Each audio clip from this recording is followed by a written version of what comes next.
Hello, pre-calculus class. We are going to start a new chapter, and this chapter is called vectors.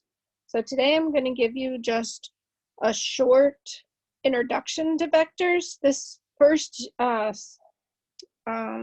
lesson, I'm going to divide it into two videos because I think it will be too long. So first of all, I attached a copy of the notes, so if you can or want to print them at home and fill them in as we go along, you can. Otherwise, you can just write things down. So first of all, let's define what a vector is. And I think maybe you've had some of this in physics, I'm not sure. A vector is a quantity that has both magnitude and direction. Okay, magnitude is size. So that is what a vector is. And the geometrical representation of a vector, it can be represented with a directed line segment. And on your paper there, we've got a point P and a point Q. There's our vector. And we can, that's a lowercase p. And in this picture, we have P, the point P is the initial point or tail. And I wrote tall, I'm not sure why. And Q is the terminal point or tip. Okay, so you need to know, because it has direction, it matters which one is the initial point and which one is the terminal point. Vectors are denoted by the symbol arrow. So this vector here, we could call PQ like this, or we could call it lowercase p, or we could just call it a boldface lowercase p in bold. Okay, so that's just some some definitions. Then the magnitude up here, or the size of the vector, given the vector, we'll call it V, vector V, that has an initial point of x1, y1, and a terminal point of x2, y2, the magnitude of V, we're going to call this, it's going to be V between two lines, kind of like double absolute value lines. We're going to find that using the distance formula, which is the square root of x2 minus x1 squared plus y2 minus y1 squared. Right? Doesn't really matter for magnitude. It doesn't matter which one is x1 and which one is x2, because you're going to square them, and so everything's going to turn positive. So that's just the distance formula. So let's look at some examples. Example 1. Find the magnitude of each vector. Okay, we've got A, which is 8, -4, and we've got B, which is -7, -2. To find the magnitude of vector AB, that's going to be the square root of -7 minus 8 squared plus -2 minus -4 squared. Okay, so that becomes a -15 squared, and this becomes 2 squared, and that equals the square root of 229. which equals about 15.13. Oh, made a double dot there. Okay, that's how you find the magnitude. Let's do number 2. Anytime along this way, if you want to turn off the video so that you can try one yourself and then see if you get the right answer. Okay, we got R is negative 310. S is 5, 6. The magnitude of RS is the square root of 5 minus negative 3 squared plus 6 minus 10 squared, which equals 8 squared plus negative 4 squared, which is the square root of 80. Yes. Which equals 4 times the square root of 5, or 8.94. Okay, number 3, we've got P is, actually I'm not going to write that down because you have that. We'll just find the magnitude. The magnitude of PQ equals the square root of 2 minus negative 8 squared plus negative 9 minus 6 squared, which equals 10 squared plus negative 15 squared, which equals the square root of 325, and that equals 5 times the square root of 13, which is approximately 18.03. Okay, so this is just using the distance formula. Let's do the last one, number 4, as long as we're here. The magnitude of EF equals square root of negative 6 minus negative 1 squared plus negative 7 minus negative 5 squared, which equals negative 5 squared plus negative 2 squared, which equals the square root of 29, which is approximately 5.39. All right, that's how you find the magnitude of a vector. Then right down here at the bottom, it says a 0 vector. A 0 vector is a vector with the magnitude of 0. Just what it sounds, a 0 vector, a vector with a magnitude of 0. So let's look at the next page. Types of vectors. We have parallel vectors, and we have equivalent, and we have opposite. Okay. Parallel vectors have the same or opposite direction. Remember, the two things for a vector is magnitude and direction. So we're going to talk about magnitude and direction and what makes that in parallel, equivalent, or opposite vectors. So the direction has to be the same, or it has to be directly opposite, but not necessarily the same magnitude. Okay, magnitude does not have to be the same. It could, but it doesn't have to.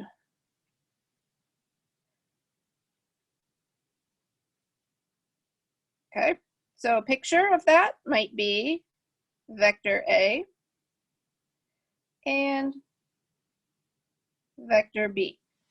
Those are in opposite direction of each other, but their magnitudes are different. We could have vector A and we could have vector B, in opposite direction with the same magnitude. Or we could have vector A. I'll do it in a different direction. We could have vector A and vector B. Same direction, but different magnitudes. Okay, those are parallel vectors. Equivalent vectors have to have same of both. Same magnitude and direction. So these have to be the same. So we would have vector A and vector B. Same magnitude, same direction. Or we could have vector M. That didn't look good.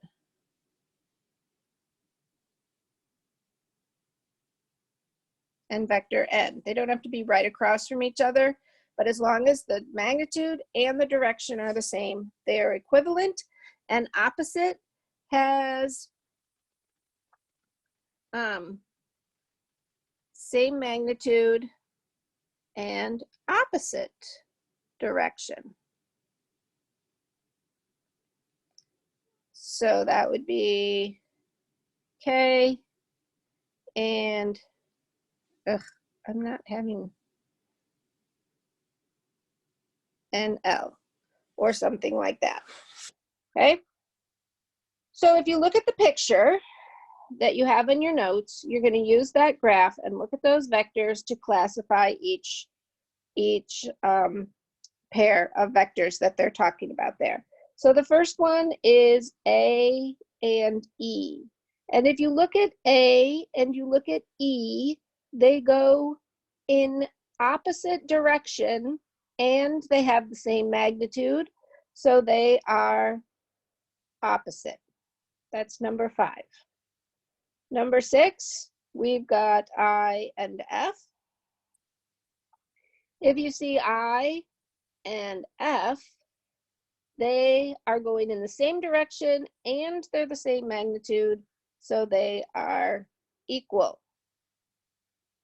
Number 7, D and E. If you see D and E, why can't I find E? Oh, D and E, they are going in the same direction, but they have different magnitude, so they are parallel. Number 8, we have B and G. If you see B and G, they are not going in the same direction, they are not going in the opposite direction, and they do not have the same magnitude, so they have none of these. And number 9, C and H are going in opposite directions with the same magnitude, so they are opposite. Okay, so that's how you classify vectors there, different types of vectors. How do we prove if two vectors are equivalent to each other? The way up there where you see where it says equivalent vectors, they have to have the same magnitude and they have to have the same direction. So to prove that, to prove the same magnitude, we're just going to use the distance formula for each and show that they're the same. And to prove the same direction, we're going to use the slope formula, because the slope formula, I can't spell.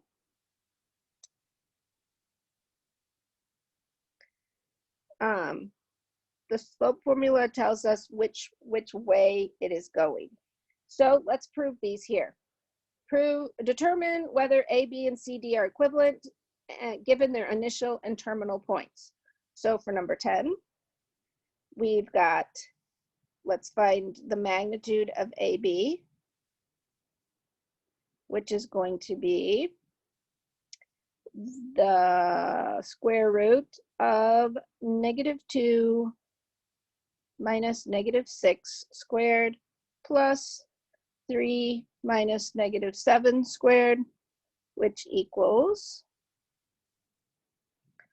4 squared plus 10 squared, which equals 116, the square root of 116, and that equals 2 times the square root of 29.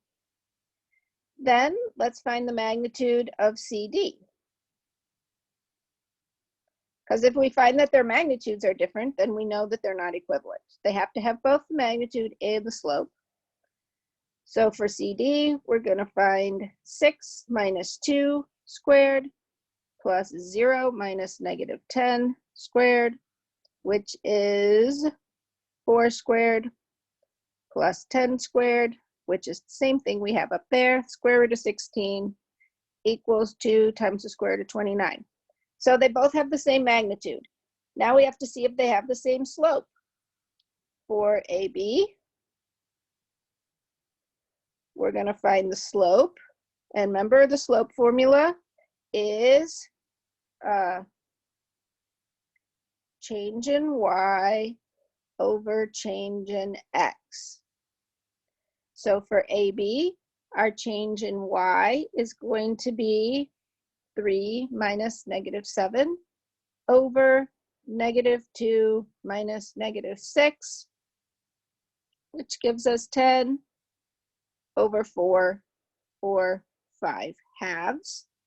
And for CD, our slope is 0 minus -10 over 6 minus 2, which is 10 over 4, or 5/2. So yes, AB and CD are equivalent vectors. Let's look at number 11. Find the magnitude of AB. This is, if you want to have practice, go ahead and turn it off or pause it and see if you can find this and see if you get the right answer. That's going to be the square root of 6 minus 2 squared plus -14 minus -2 squared, which is 4 squared plus 12 squared, which is the square root of 160, which equals 4 times the square root of 10. CD magnitude equals 1 minus -3 squared plus 4 minus -8 squared, which equals 4 squared plus 12 squared, which is the same thing. So they've got the same magnitude. Now we've got to see their slopes. For AB, the slope is going to be the change in y's. So it's going to be a -14 minus -2 over 6 minus 2. So that's -12 over 4, which is -3. And for CD, our slope is change in y, so 4 minus -8 over 1 minus -3. Look at that. We got 12 over 4, which equals +3. So no, these are not equivalent because they have the same magnitude, but they have different direction. So that is not equivalent. So that is the first part of this lesson. That wasn't too hard. So I will assign some of the homework for this lesson, and then I will do another video for the rest of the lesson maybe tomorrow.